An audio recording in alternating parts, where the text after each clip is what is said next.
várias críticas relacionadas ao planejamento do elenco. Vocês escutam algumas coisas e também, claro, debatem internamente. Queria fazer uma pergunta diferente. O que o Atlético fez de autocrítica, de erros de planejamento nessa temporada? Obrigado. Bom dia, Henrique. Bom dia a todos. E partindo da premissa da transparência e do respeito ao torcedor, estamos aqui hoje para poder esclarecer ou tentar ter um alinhamento com vocês. Na verdade, como o Bruno falou, o planejamento para 2024 ele começou no segundo semestre, início do segundo semestre de 2023. E todo o planejamento ele é feito também baseado em estatísticas. E há um estudo que as principais equipes de futebol brasileiro e mundial têm em média 28 jogadores de linha em seu elenco. Alguns um pouco mais, alguns um pouco menos.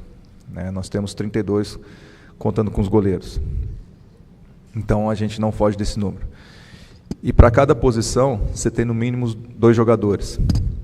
Isso é planejamento. Você sempre busca uma reposição. E como o Bruno falou, o investimento é alto, mas o investimento ele sempre busca qualificar e não inchar elenco. E sempre quando você faz um planejamento, você assume alguns riscos. No futebol, para você ganhar, você tem que assumir alguns riscos. Eu, como atleta, posso dar exemplos. 2013, se o Léo Silva não estivesse na área, aos 42 do segundo tempo assumindo risco, nós não seríamos campeões da Libertadores. 2014, para a gente reverter aquelas situações da Copa do Brasil, se nós assumíssemos riscos, nós não teríamos sido campeões. 2024, Campeonato Mineiro, se o Milito não deixar um zagueiro só em campo, talvez não seríamos campeões. Então, às vezes, você precisa assumir alguns riscos. Claro que com responsabilidade, no momento certo. Então, quando você tem um elenco menor, só que qualificado, você assume um risco. Só que não existe planejamento que contemple você num período de Copa América, além das 3 convocações, e isso fazia parte do planejamento, você perder em média 8 jogadores além por jogo. Você tem um banco com 16, 17, 18 jogadores no total. Então, não entendo como erro de planejamento. Até porque quando a gente começou a ter problemas de desfalques, a janela estava fechada, não faria sentido trazer jogadores.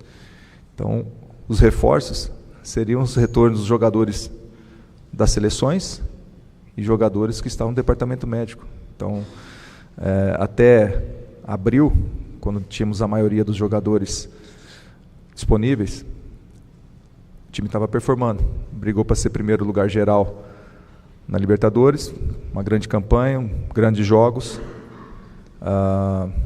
buscou a classificação, que era o objetivo também na Copa do Brasil, e foi campeão mineiro. Então, assim, o planejamento ele estava dando resultado. Só que existem os imprevistos e as coisas que você não controla. Você não controla perder 11 jogadores para uma partida. Você não ter jogador suficiente para compor banco. Então aí não é erro de planejamento. Para mim isso são infortúnios que acontecem e que fogem do seu controle. E é você tentar mobilizar aqueles que estão disponíveis.